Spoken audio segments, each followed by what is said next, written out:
Some of you pet owners are well aware of this in your screen. It's from a cat digging in its claws and sliding down. These are made to keep flies and mosquitoes out of your house, not to have cats hanging from them. So let's see a solution for this. Let's put some pet guard type screen on that can really handle the weight of your cat if it needs be. You can see this screen has been up here for almost a year now, and it is in good shape.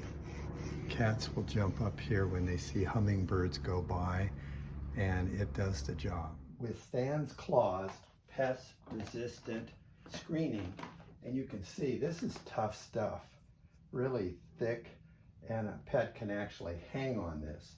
Here's a test to show you how strong this screen is. It might be an example of showing you how an old man jacks himself up trying to make a YouTube. But this is the scrap from the screen I just used on screening.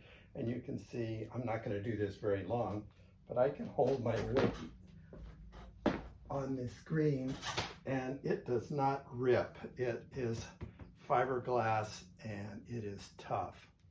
You can either buy this by itself, or I bought this in a kit, and this kit includes the screening, a little tool that helps you get it inside where it needs to be, and it includes the cam. And the cam is the material you squish in this little slit to hold it nice and tight. You use a straight edge cutting blade, a scissors, and some kind of a little hook that you can pull things up with. That's pretty much all you need.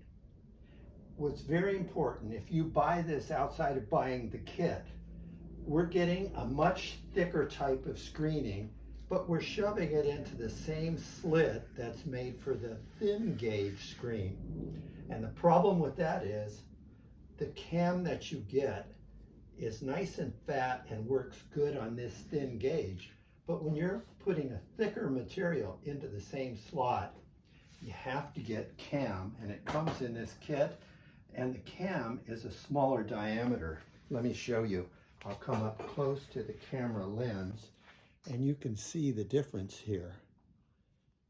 One of them is quite a bit smaller cam for thicker gauge screening. That makes all the difference. The first thing I have to do is pull this up, and the best way to do that is find the end of the old cam and hook it and pull it up. So there I go, I got it. And watch how easy it comes up. I hope you try this. It isn't rocket science, just try it. If it doesn't work too well, then put it back and try it again until you get a good job done.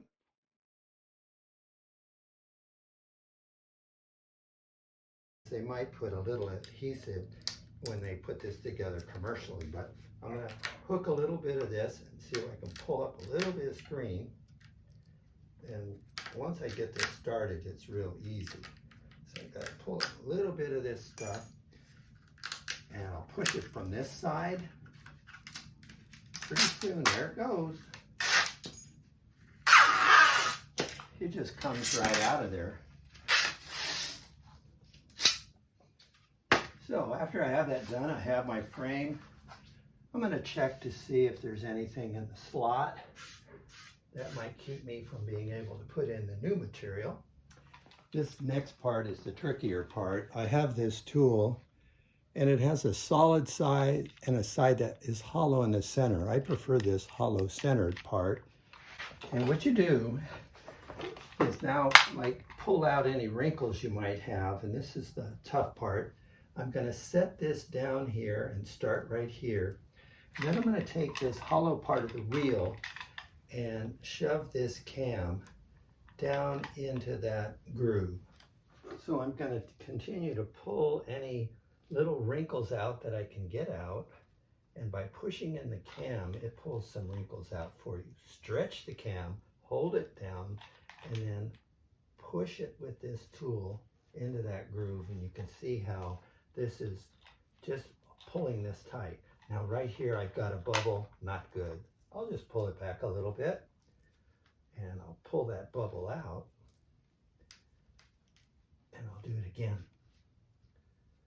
So now I'm going to continue going all the way around like this, and that's pretty much all you have to do. And then there's a little bit of trimming off at the end, and I'll show you how to do that.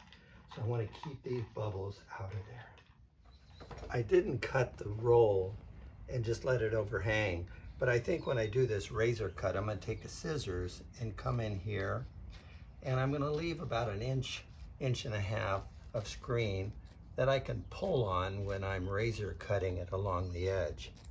And leaving that little bit of scrap gives you some leverage, and it's a great trick. Watch how easy it is to trim away this extra bit of screen left after forcing the screen into the cam joint there. You can see I've already cut this one away.